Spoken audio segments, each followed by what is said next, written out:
So, the other day, some guy I've known my whole life tried to convert me to his religion. It was just so weird, man. Because I, at no point, had ever seen him in a Luthen church.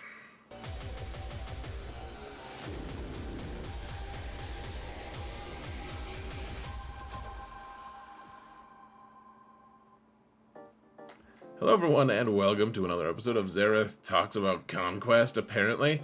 Look, are you excited to unlock Luthen? He seems like an okay character, but I think the biggest motivation here, guys, is let's keep him out of Proving Grounds. Let's unlock him eventually, right? Like unlock him the lazy way, and then we can farm Datacrons if we want, or we could take most of a week off. Whatever we want to do, let's do it the lazy way. I do this video every time that Conquest comes around, and hopefully this is a good guide for people. We're not going to have any Galactic Legends or new teams or characters required here. So, huge shout out to my patrons. You guys are amazing. Thank you so much for your support, folks. I couldn't do this without you. I really couldn't, and I truly appreciate all of you.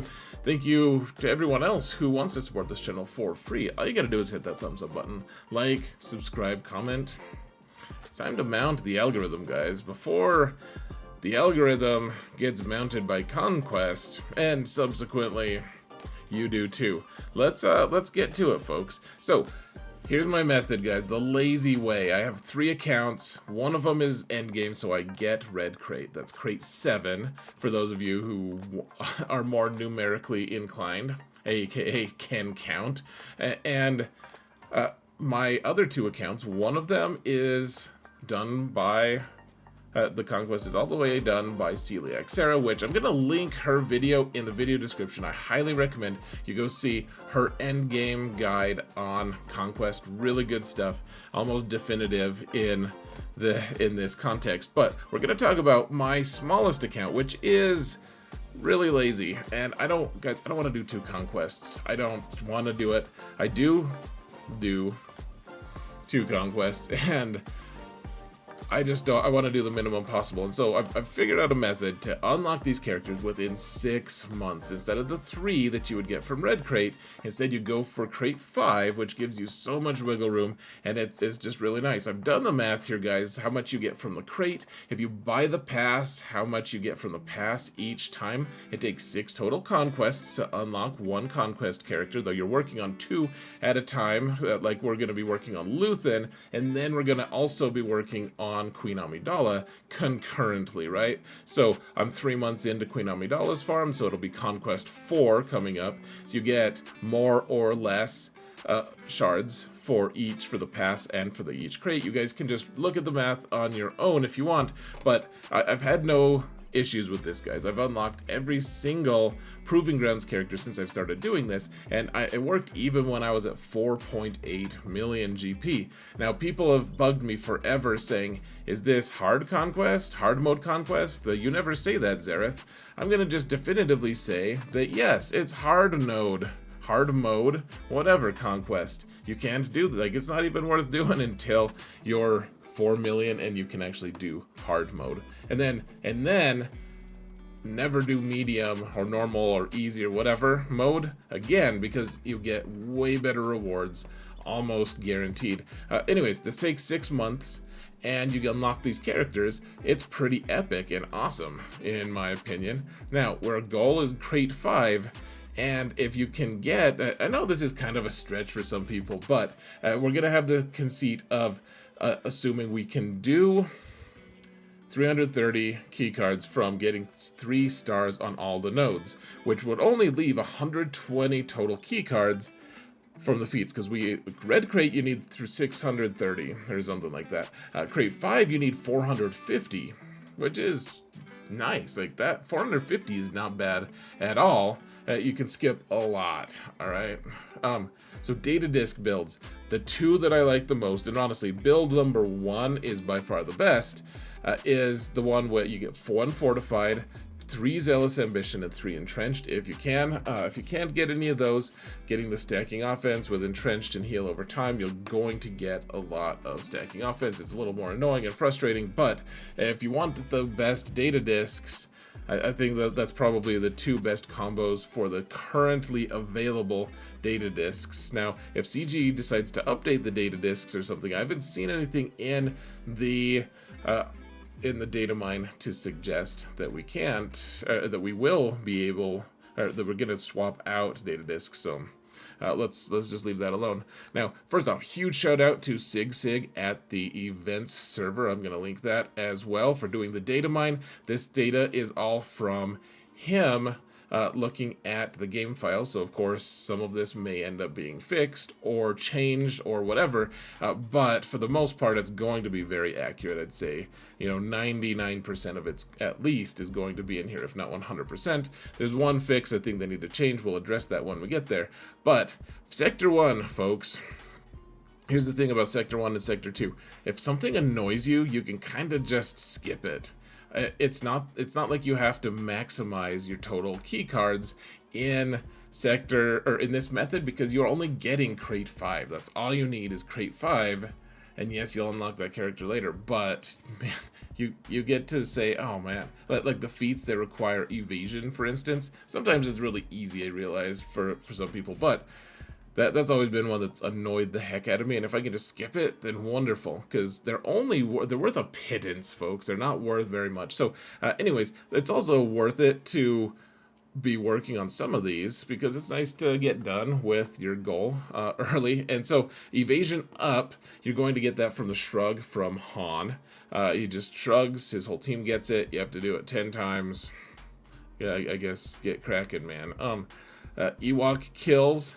So this one is one that I'd say maybe just wait a little bit until you've gotten some of those Zealous Ambition data discs, because that makes your supports and healers hit like damn trucks, and so you're gonna have Chirpa and Logray hitting really hard in that circumstance, and you'll be able to get a lot more Ewok kills, or at least a lot easier Ewok kills if you do that, or you can just skip it, because who wants to play with Ewoks? Now, for a squad of resistance, obviously, if you have Rey, use Rey. I actually kind of like using Jedi Training Rey with Rey like as the co-pilot in this kind of circumstance, because you get so much turn meter and you start getting some really silly things going on. But if you don't have Rey, still Jedi Training Rey with a few droids to get a bunch of turn meters revved up, in the Resistance Hero Bros.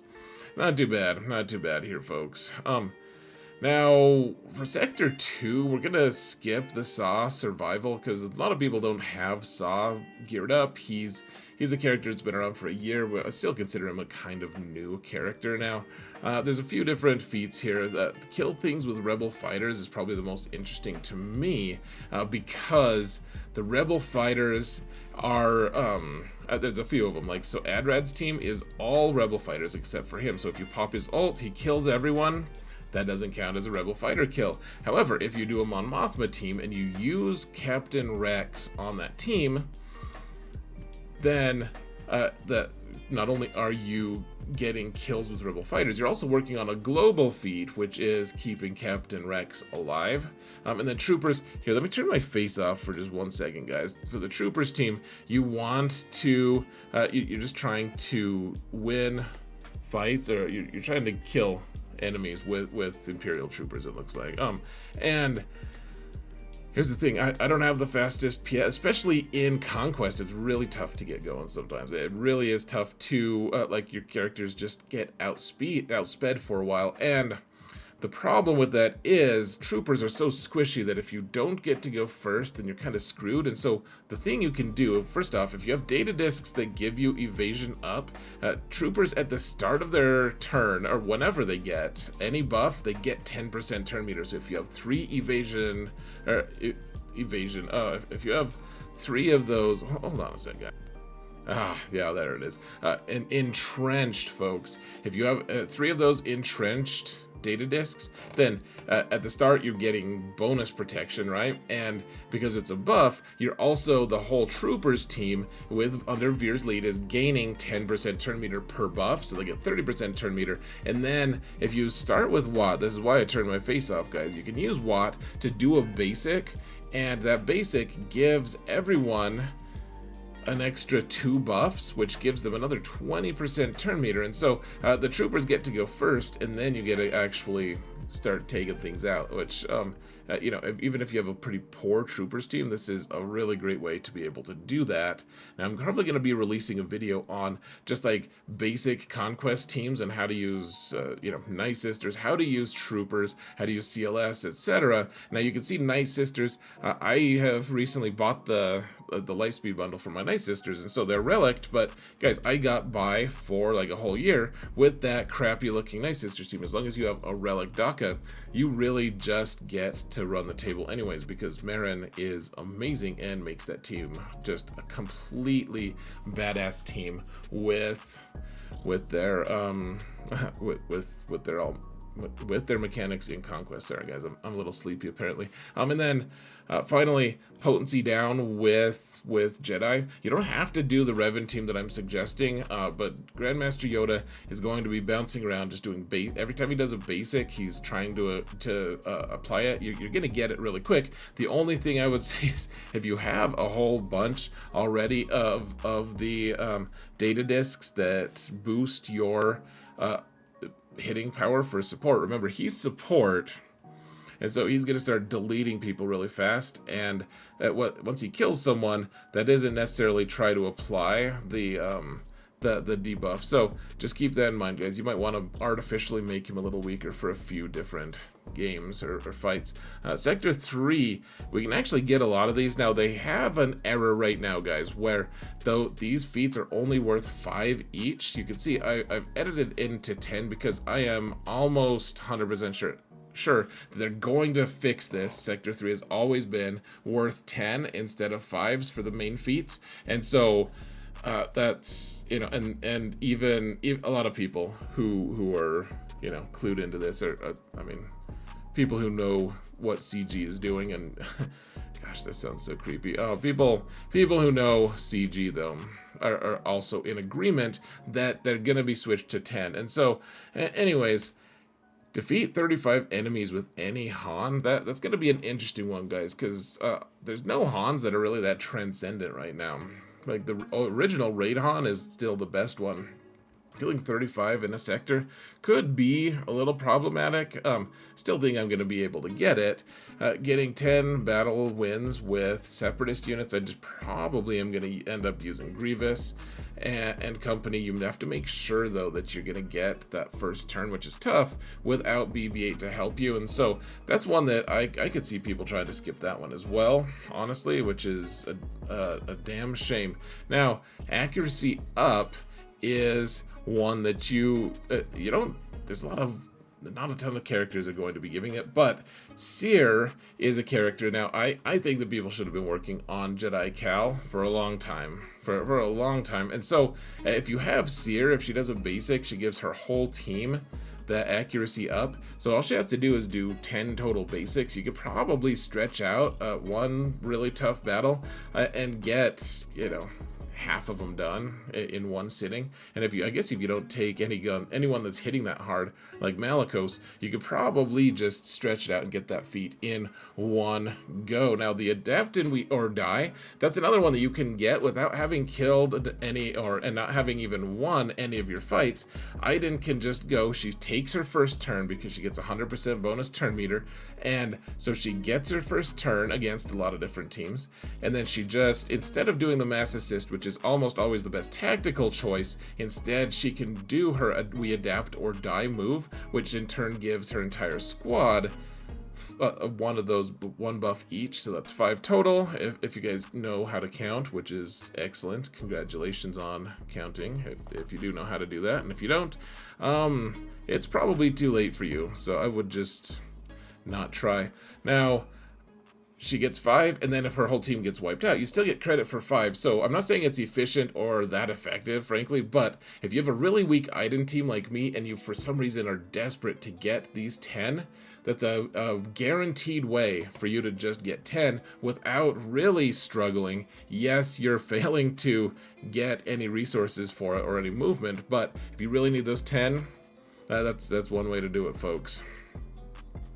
Now, in Sector 4, we have stab survival, which honestly, guys, you could just have him hang out with the Galactic Legend if you had one, and just have them babysit him. I'm probably just going to have Grievous with like BB-8, and I don't know. I'll have to read the mechanics. Now I'm starting to wonder if Stab's working that well, if there's like a light side non-separatist droid in there. But one way or another, that shouldn't be too tough. Now, accuracy down is a really tricky one. It's not searchable, folks. And so what I found, though, there were two different characters that I thought had a little bit of promise for what we're trying to do. Like a couple Inquisition do have it, but the first one is Scout Trooper. Now, I know that that's a fairly new character as well, and this is one that I would say maybe it's worth just skipping, frankly. But if you don't want to skip it, if this is a really important one to you, you can get kills, or just not even kills, just do basics with a Scout Trooper. That's all you have to do, is just a basic, and with a Trooper's team, you're gonna get a few shots off with Scout Trooper at least, and that's worthwhile. Or you could do like a Bounty Hunter team with Cad Bane, or some kind of team with Cad, because he does basics and he applies accuracy down as well. Worthless debuff, to be honest, but sometimes he double taps, and so those are the two that I think could work. Rebel wins, super easy, guys. Barely an inconvenience. You can use the CLS team or ADRAD. Neither of them were bad, and it was kind of nice because last Sector 4 we wanted to get Rebel wins. I actually just kept that little bottom left part of the slide from last time. Fairly fancy, if you ask me. Sector 5, this one, so Sector 4, guys, we're skipping the one with gun guns because they're way too new, and this should need a shield generator thing. Let's just ignore it. For Sector 5, we're going to ignore the one with Master Qui-Gon. We're mostly just ignoring all of the new character ones. And then you can get Evasion down from Chupio just assisting. You can get that one really easily, folks. You can get Phoenix wins pretty easily with Rex, and that also works on his global feat. It's a really, really friendly global feat, actually, guys. The Captain Rex, he's going to be... He's going to be easy money, I guess. And then for Bounty Hunter kills, if you have a Jabba team, just use Jabba. If you don't, I mean, consider just skipping this one, because all the teams are really fast and everything. I mean, the Bounty Hunters can work, though. You just have to get some kills with them. It's fine. Whatever Bounty Hunters you have that are best, obviously use those, but I think that I'll end up using that team a little bit, at the very least. Now, for global feats, guys, if you don't have Jedi Cal, I'm sorry, I know he's new, I know he's an unlocked character. A lot of people don't farm the characters that are non-accelerated, which I don't comprehend at all, but if you don't have him, then don't get him, or don't use him or whatever. Definitely really easy to get kills with him if you're playing with him throughout Conquest. So that's a global feat that I didn't mark as getting, but that's something that I think the majority of people here can do.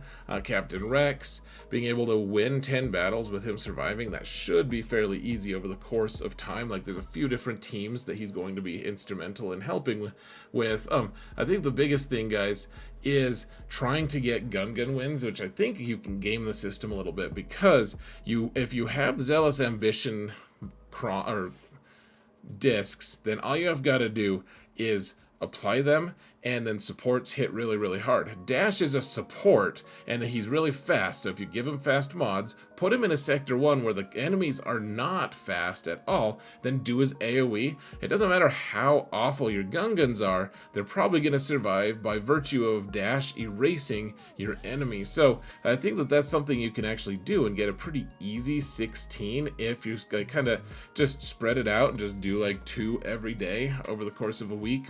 It's not too bad. Now, the total of all these, if tallied up, is like we only need 120 total from feats after we've gotten perfect stars on nodes, and then We only need 120. We can get 220, or yeah, 227 really easily. The ones that I marked, there are probably other ones that you guys can get that I didn't mark as well, but we can actually just like skip 100 of them anyways, or we could just get really lazy and not get 3 stars on all the nodes. One way or another, getting crate 5 is fairly simple for a medium size roster, even a smaller roster, and that can really help. Now finally, folks, talking about Datacrons, there's infographics on which Datacrons to farm on my in the video description. You can find it on my Discord server. Easy to get. You can find that information. I have videos on Datacrons, and just keep in mind these little notes that I made.